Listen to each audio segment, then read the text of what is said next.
everyone. Thank you so much for coming. I'm so excited to be here. I came from Germany yesterday, and where do I go? Here, this way. And it's all been really very exciting. I'm Efwa Traoré, author of Children of the Quicksands, which is my very first novel, and The House of Shells. And this is my latest novel coming out in July, One Chance Dance. I'm a Nigerian-German author, and I thought I'd start by just talking about how I grew up, and I'll just tell you some things about me as a kid. I grew up in Nigeria, where I had a very fun and adventurous and never boring childhood. That's me. My dad's Nigerian, my mom's German, and those are my siblings. And that's me there with my friends. I loved adventures. I would just fill up a rucksack with all sorts of things I thought adventurers would need, like penknife or rope or something. And then we would just go out into the forests and just look out for mango trees or adventures or whatever we found. And we actually lived at the very edge of town, so beyond our house there was just forests and farms and lots of things to discover. I was the fastest runner in my school, 3 years in a row. Anyone really quick here?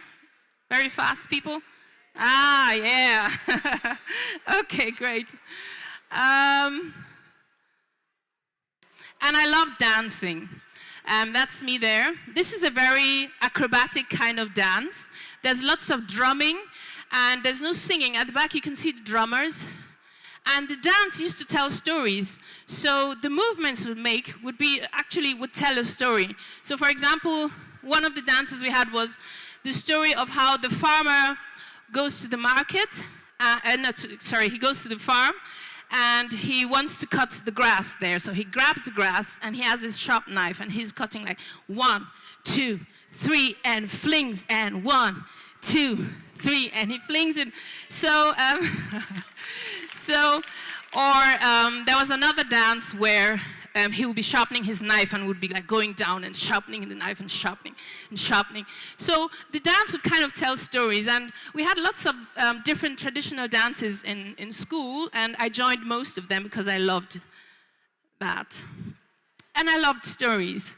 I love folk tales, myths, and legends from all around the world, and especially anything that had to do with gods or goddesses or haunted houses or curses and ghost stories and things like that. And in Nigeria, we do have a lot of tales and mythologies that center around these kind of themes. And I used to love anything that has to do with the supernatural. These are some myths and legends from around the world. I thought I'd just show some. Anybody recognize some of them? Which one do you recognize?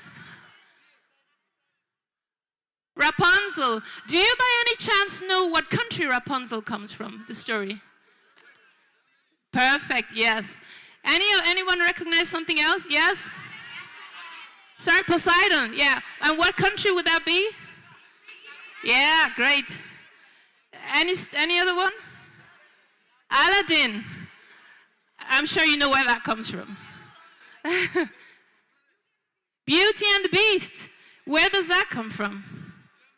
No, that one's difficult. Most people don't know. Anybody try? No, it's France.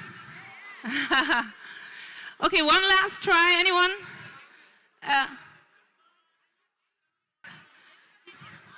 From India, yeah. Sorry? Arthur's sword. What country? Yeah, okay, great. So these are some myths and legends from around the world that fascinated me when I was little. In Nigeria, we also have lots of them. And these are some photos I found. That up there, for example, is the goddess Oshun. She's the goddess of the waters and lakes. And this here is her sister, Oya, who's the goddess of the winds. And she has this very fiery, tempestuous character. And she's also the guardian to the gates of the dead. And I found that absolutely fascinating, and I included both of them in my first book, The Children of the Quicksands. And this is an Iroko tree. It's actually a very famous tree in Nigeria, because there are lots of legends around it, and it always has something to do with spirits or being haunted or ghosts living in the tree. And at night in Nigeria, you wouldn't find anybody around an Iroko tree. Anybody know what this animal is? No, it looks a bit like it, but it's not a lemur. It's a galago. And it's often called a bush baby.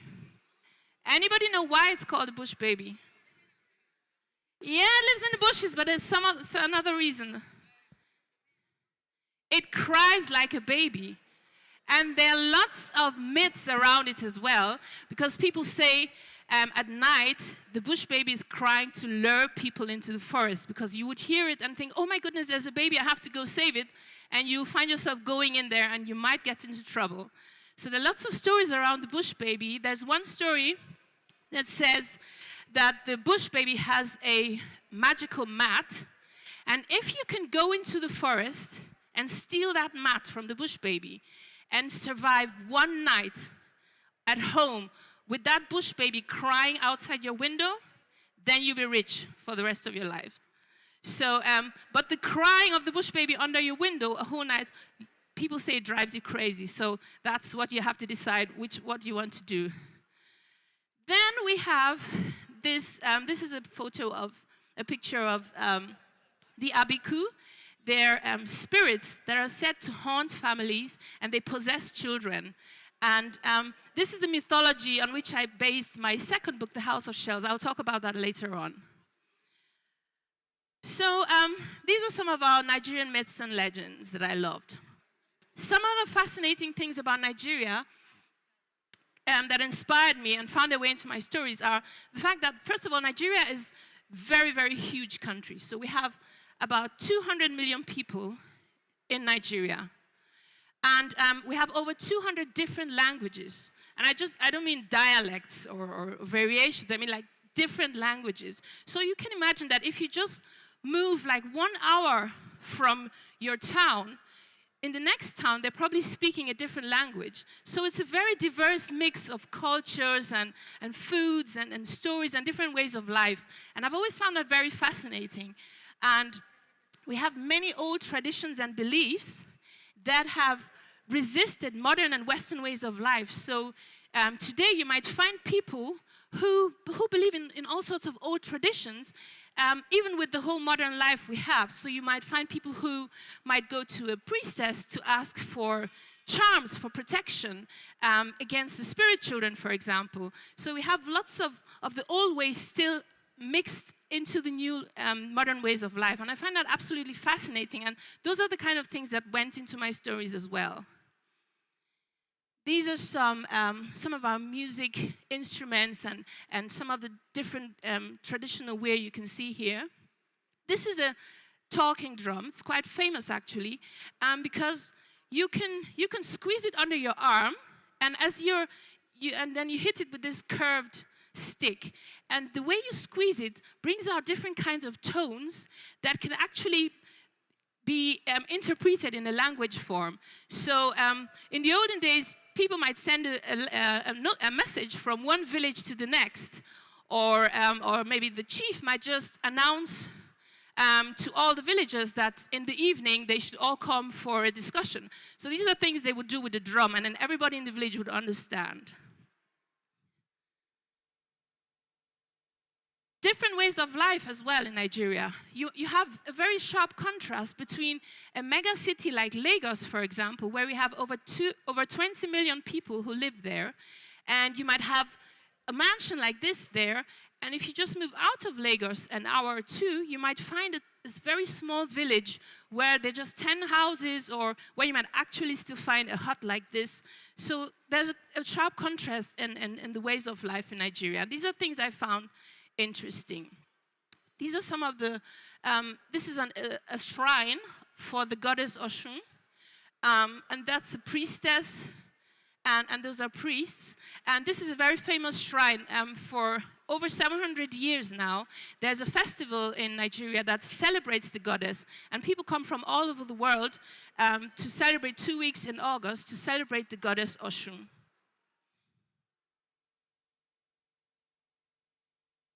So what inspired me actually to start writing? When I was little, unfortunately, I never had the idea to write. Any of you tried writing before? Short stories or, oh great, quite a couple, okay, lovely. And I only began writing as a grown-up. Even though when I was little, I was actually a very imaginative kid. So I would be sitting somewhere on a tree, and I always had some stories buzzing around in my head. I was always thinking up something weird that could happen or something funny, but I actually never thought to write that down, unfortunately. But when I moved to Germany, I think I missed home, and I kind of started writing for the first time, and I noticed that all my stories were set in Nigeria. And I loved telling my daughter stories of my childhood. And so I was searching for adventure books that were set in Nigeria, or that would tell the kind of stories I was looking for, and unfortunately I couldn't find anything. And that's when I decided to just write the book that I was looking for. And I wanted it to be an adventure story set in Nigeria, and I wanted to include magical things and myths and goddesses, and so that's how it started.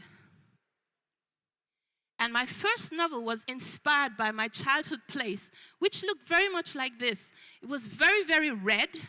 The soil, the ground there is very, very red, where I grew up. And then there was lots of forests. And we discovered so many amazing places. Like, there was this valley that looked a bit like this. And in the rainy season, it would turn to a fantastic mudslide. So we would climb up and just slide all the way down, and climb up again and all the way down. And we came home covered in mud, and our parents didn't find it very funny, but we had the time of our lives there. And we also discovered this place we called desert. It was just this dry stretch of land in the middle of the forests, and in that part there was hardly any plants, and there were weird beetles and insects that grew there, that lived there. And I almost stepped on a scorpion once, which had already raised its tail to attack. And I was barefoot. We were often barefoot, but luckily we watched where we were going. But one of our most thrilling discoveries was this lake. It looked a bit like this. A lake of red, muddy water hidden behind bushes. And when we went closer, we discovered that the banks were like quicksand. And so we were sinking in. And we were so excited because we thought quicksand was something you just saw in films or read in books. And so this kind of stayed with me. And later on, when I was writing the story of the children of the quicksands, the story kind of grew out of this setting. So Children of the Quicksands is a story set in a remote village in Nigeria with eerie forests and a forbidden lake. And it's a magical place where people are still close to nature and to the goddesses. It's a story about Simi, 13-year-old Simi, who has to spend her holidays with a grandmom she's never met. And in a remote village where there's no electricity, no phone network, and she's not very happy about going, as you can imagine. And her grandmom is witch-like and seems to be more than just the healer for the villagers. But the holiday turns out to be very different than she expects. She makes lovely friends, and she finds out there's this dark family secret. And she wants to find out what happened between her grandmom and her mom to make them not talk, to quarrel for so many years. And she strays into the forest to a forbidden lake and finds herself sinking into quicksand. And that's where her magical adventure begins. So that's the story of Children of the Quicksands. And when I started writing, I realized, because it was my first time of writing a really long book, and I wanted to write for my daughters, like I said, and I realized, okay, this is going to be much work. Has anybody tried writing a whole book? It's much work, right? Okay, so, and I just thought after 1-2 chapters, I thought, oh my goodness, what if I write the whole book and they don't even like my book? So I just thought I'll read it to them. So we just jumped into bed in the evening and I started reading 1 or 2 chapters, and they just loved the story, and they kept on asking for more. And they would be like, oh my goodness, how could you stop there, mommy? You have to continue, and what's going to happen next? We want to know. And sometimes I didn't even know myself what was going to happen next. So this made me write faster than ever before, and that's how I actually finished the book. And when we finished, it felt like we'd all gone on this adventure together, and it felt really special.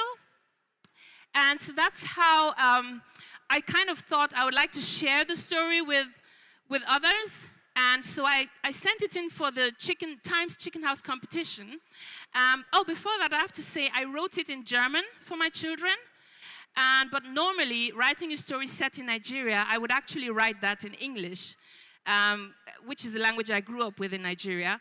So I translated the whole book from German into English, and then I sent it off for the competition.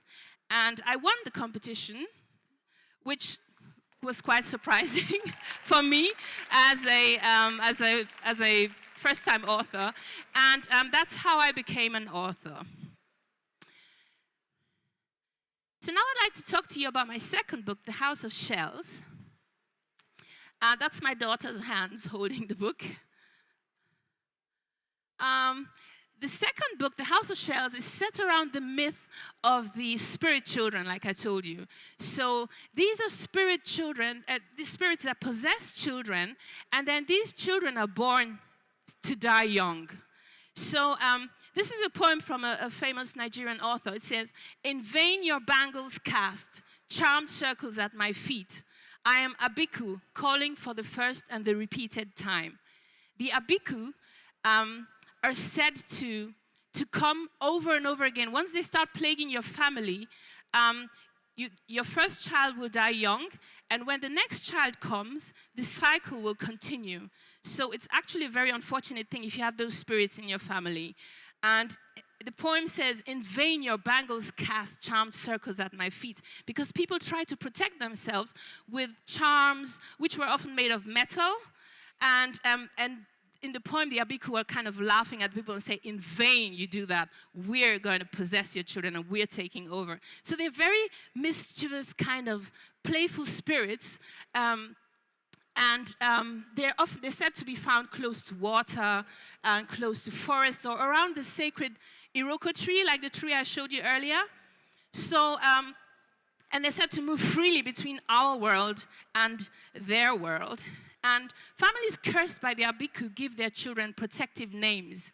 So, for example, there's a name of my main character in the book they call her Cookie, but her full name is Kokumo. And that means this one will not die. So there's some names that mean something like, we've run out of shovels to dig. There's a name called Rotimi, for example, that means stay with me. So they're kind of pleading names to say, please leave us alone, please leave our children and go away. So I'll just briefly tell you what The House of Shells is about. Cookie refuses to believe in the curse of the Abiku. Her destiny is definitely not to die young, okay? And by the way, her biggest problem right now is moving house and fitting in at her new school, which is not really working very well because there's this girl who's making life very difficult for her, and Cookie's kind of a shy person.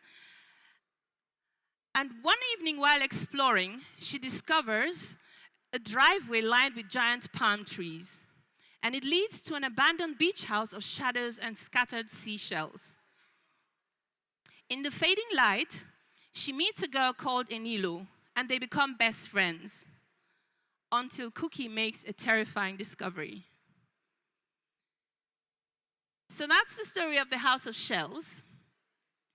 Some themes I love exploring in my stories are the discovery of new places and cultures and new worlds. I've always found that really fascinating, and right from time, the myths from around the world I used to read, I always felt like they were taking me on journeys around the world. And I love exploring themes about dealing with unfamiliar situations, especially difficult ones in life. How my main characters work towards solving the situation, if they're bold enough to approach the situation. And I also talk often about being different. My characters often have something that makes them a bit different or new and uncomfortable or awkward in the situation. And most of my life, I've always been different from wherever I live. So I guess these are things I just kind of explore in my stories because of that. And my stories are often about staying true to yourself, even though the situation is difficult, even though you're different, staying true to yourself and trying to find the courage to face these difficulties. And I guess it's about learning that even though situations in life sometimes seem daunting and difficult, if we can find the courage to face them and stay true to ourselves, we often come out stronger, enriched, and happier. Can anybody tell me what time it is?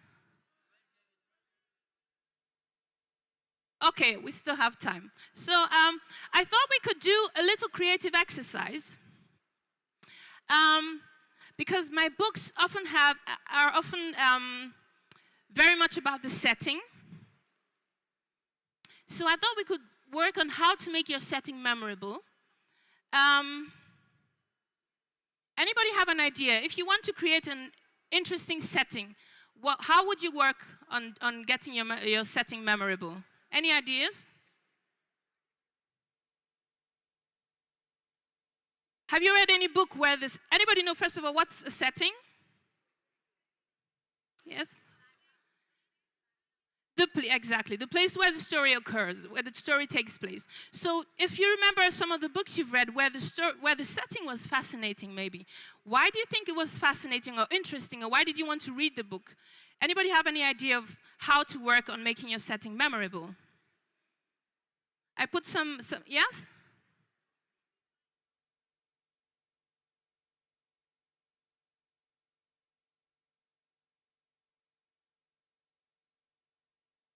Exactly, something unusual. You don't want your everyday setting. I mean, if you're just seeing what you know, then that's not going to keep your reader reading, okay? So first of all, make your readers feel like they're right inside your setting by including what the character sees or hears or smells or feels, because that way when the reader is reading, they feel like they're right in there and they're actually taking part in what's happening. And include unexpected things, like you said, something surprising or scary or weird that make your setting special. And make sure you try to keep your readers in suspense. You don't want to reveal everything at once. For example, hint at things, but don't show or explain too soon. If you want to write a story maybe about a haunted house, and so your character moves into the house, and at night they hear sounds upstairs. You don't want to just make your character go upstairs and discover, oh, it's rats, and that's it. Then there's no suspense. So you could just maybe make your character just stay in bed, worried, what's that sound? And then your readers start thinking, what could it be? If somebody moves into a house and hears sounds, any ideas what could that sound be? Scratchy noises? It could be ghosts or monsters or rats. So, but you're leaving your readers in the dark. They have no idea what it is, and that's what makes your readers want to continue reading, because you're building up suspense. These are some memorable settings. Anybody recognize any of these? Sorry? Ali Baba and the 40 Thieves. I'm so happy you said that, because every time I ask this, people always say Aladdin. But this is Ali Baba. Charlie and the Chocolate Factory, yes, yes. Alice in Wonderland, great, great, great. I think we have them. And Rapunzel. And that, great, great. Okay. So these are memorable settings. These are settings that have stayed with people because there was something special about them. Okay, I mean, a tower with someone living up there who has really long hair. That's something we've never heard in any other stories. So you have to think of something really special. Or, I mean, a chocolate factory and all these strange figures that live there. Actually, I was quite scared of Charlie and the Chocolate Factory when I saw it. So these are some, yeah, the Oompa Loompas, exactly. Yeah, so I thought I would do a short reading, and then maybe you watch out for things Cookie hears or sees or smells, and then are there any things that are unique or weird? What makes the setting strange, and is there suspense, okay? And then we'll talk about, oh, I think I forgot my book. I'll be back in a second.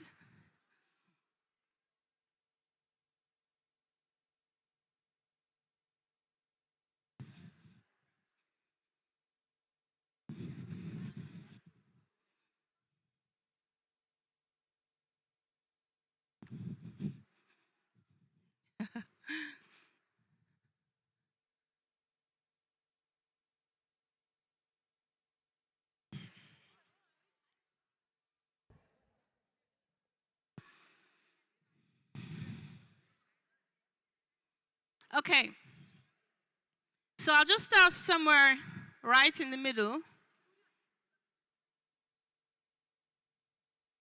Cookie looked up at the sky, which was beginning to gray, and wished she'd brought her phone or thought to wear her watch. The path cut through trees into a little forest. There was still just enough light to see it. Another strange impulse led her forward, and she jogged on. The twittering of birds became louder and the air cooler.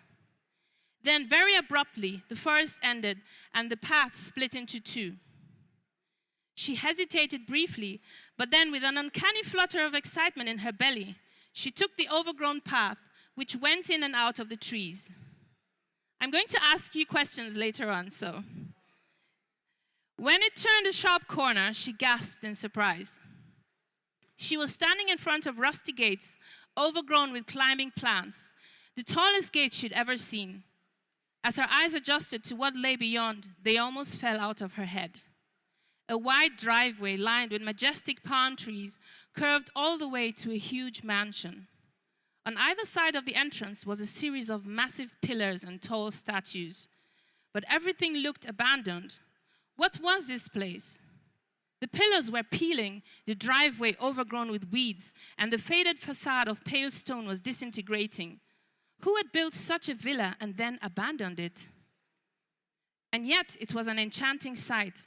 She might as well have discovered a lost part of the great walls of Benin. She stared at the mansion, wishing she could get a closer look. Just then, she noticed a bar missing and a space in the gate large enough for a person to. Without thinking, she squeezed through. As soon as her foot touched the driveway, Cookie felt a rush of cool breeze on her skin. Goosebumps climbed up her arms, and she felt more excited than she'd been in a very long time. This was like a fairy tale adventure, and just an evening walk away from home, school, and her annoying life. She walked slowly, taking in all the details. The mix of extravagance, crumbling beauty, giant palm trees and rustling bushes felt like a dream. In the distance, Cookie heard the sounds of waves crashing, like the background music of a movie, gently building up the atmosphere of a scene. The ocean had to be somewhere just beyond the house. Bright specks of whiteness scattered between the gravel and weeds of the driveway caught her eye. She bent down and picked one up, a cowrie. Shells and parts of shells in different colors and shades were everywhere. She glimpsed fan-shaped shells in faded orange and little spiral ones with tints of light purple as she approached the house. At the entrance, the statues of two female dancers were so tall that Cookie only reached up to their knees. Their fingers and noses had broken off and their sculpted clothes had crumbled. A large conch, brown and white, checked on the outside and pink inside, lay on the ground by the front door as if to invite her in. Cookie picked it up and held it to her ear, listening to the sound of the ocean inside. The door was massive and once upon a time intricately carved. Now the wood was almost gray from wind and weather, and a soft layer of red dust had filled in the details, but it was still beautiful. Cookie traced a finger along spiraling patterns that could have been flowers, shells, or curled up chameleon tails. She put down the conch and pushed the door. It opened with a loud, splintery creak. She flinched at the sound, wondering if she was being too bold. After all, this was private property, and she was trespassing. But from what she could see, the inside looked just as abandoned and forlorn and beautiful as the outside. In a hallway of past grandeur, a large chandelier wrapped in the scraps of a moldy protection cloth dangled from a crumbling, ornate ceiling. Cookie stepped in. The air was heavy and humid inside and tinged with a musty smell. She walked up the broad, winding staircase that was the centerpiece of the grand hallway. The railing was covered with thick dust, so she avoided touching it. Upstairs, she tiptoed from one room to another, hoping to discover more signs of the past owners. There wasn't much left, no pictures on the walls, though she could see the lighter, rectangular spots on the walls where large paintings had once hung. Old shelves with elaborate carved details were now empty and covered with cobwebs. Had the owners planned to come back for these? Why had they bothered to wrap the chandeliers and empty the shelves? For some reason, they had never returned. A large four-poster bed stood right in the middle of the last bedroom, framed by the remains of old curtains. The graying wisps of cloth shrouded the bed like long, ghostly fingers. Suddenly, a gust of wind whizzed in through the broken window, making the dangling shreds of cloth tremble. A shadow fell across the curtains as the dull light outside changed and faded. It was growing dark. A weird, scary thought crossed Cookie's mind. What if someone was lying in the bed? Her heart began to race. She wanted to tiptoe backwards, but strangely found herself moving forward. She wanted to know.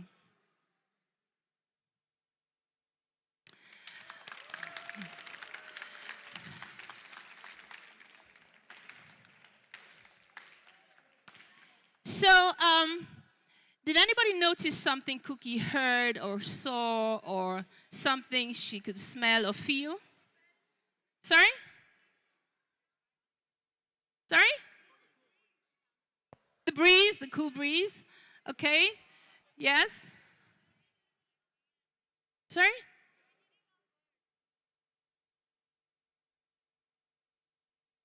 Yeah, the twittering of the birds, yes. The sound of the waves, she heard the ocean. So you could see how I was trying to bring in all the senses, okay? Was there anything weird or strange about this place? The big statues, no pictures on the walls, the place was in ruins, and exactly, and sorry? It was abandoned, yes. So, and did you have a feeling I was trying to build up suspense at some point? At the end. Yes. So you would have the feeling that maybe there was something in that room, in that bed. But I didn't read it, I didn't tell you at once what was going to happen, okay? So this is what I was talking about. So I thought we could create our own memorable setting together. But so this doesn't get too rowdy, maybe we really do with raising your hand and then waiting to get the microphone so that, and then I can hear you better, okay? And not everybody talking at once. So if we were to create our own special setting for a book, and we want it to be really exciting and maybe otherworldly, okay? Where should we start? What should our setting be? Water, land, forest, caves? Anybody have an idea? Sorry, wait, remember we said we want to do the raising hand? I think forest. Sorry? Forest. Forest, okay. Should we go with forest? Let's go with forest. Let's try to be creative, okay? We'll go with forest. We want this forest to be different from a forest we've seen before, okay? Who or what lives there? Wait. Okay, sorry. Yeah. Sorry, you. Yes. Mermaids. Okay, you really okay. Okay, but for mermaids, then we need to have some water in this forest, okay? So let's include a lake, okay? A lake in a forest, so the water people will be happy. So we have a lake in a forest. And then we have to have main characters. Let's go for friends. What should we name them?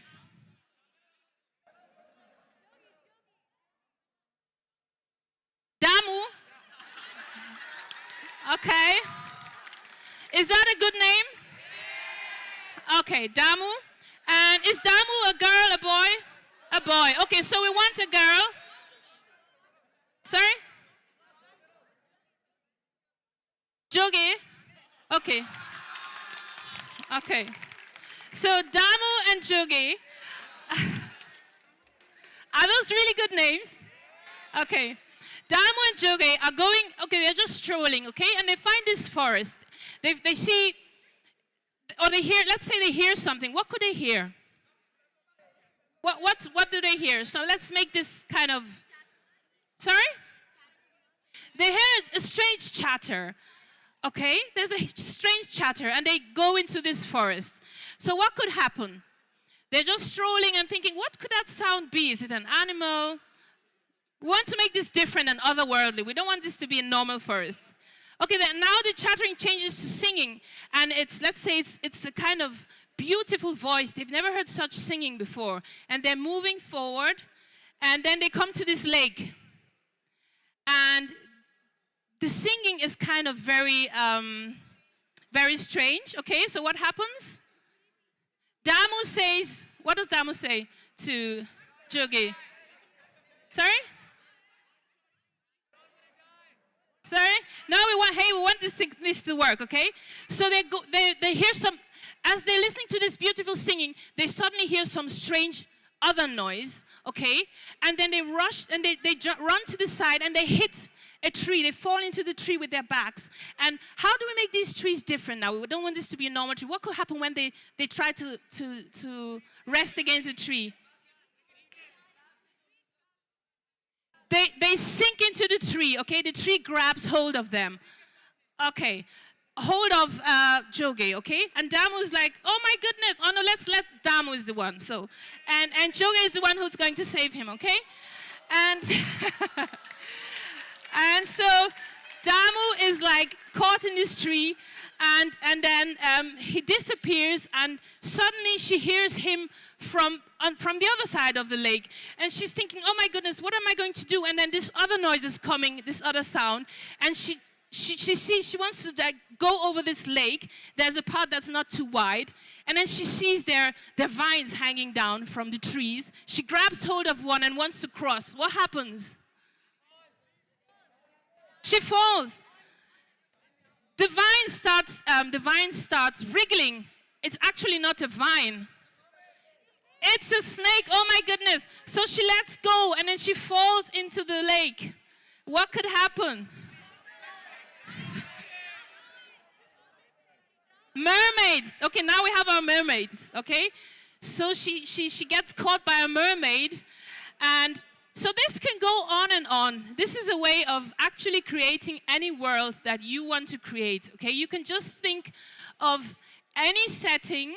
You can think of any main characters. You can make it as exciting as you want.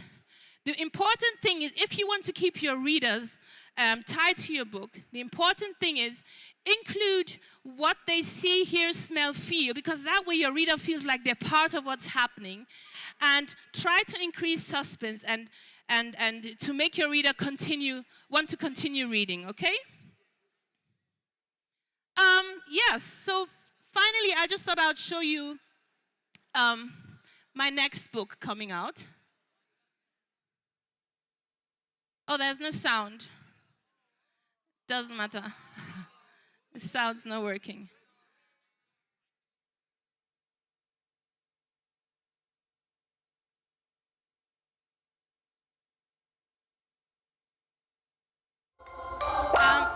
Oh, let me go back again. I think it's now. We can have it with this sound.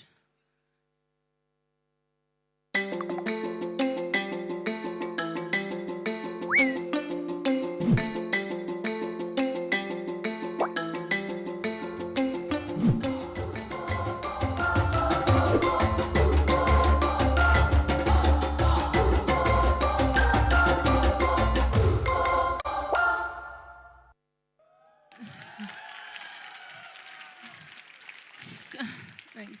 So this is the story of Jummy, and up there you can see the bush baby. In this story, there's going to be a bush baby, but it's a really cute and nice one. It's not one of those ones in the forest that lure you in and it's really mean. That's a kind of little spoiler, but it's a nice one. And it's a story about Jummy who goes to Lagos, which is this huge city with more than 20 million people, and he wants to find his mom. And he has no clue as to where she is because he doesn't have any address, nothing. The only thing he knows is that his mom loves this one dance television show. So he gets the idea, what if he goes on this show? What if he auditions and tries to get on the show? And then his mom will see him on television and then she can find him. And this is the story of how his friends help him and in his plan to find his mom. Thank you very much.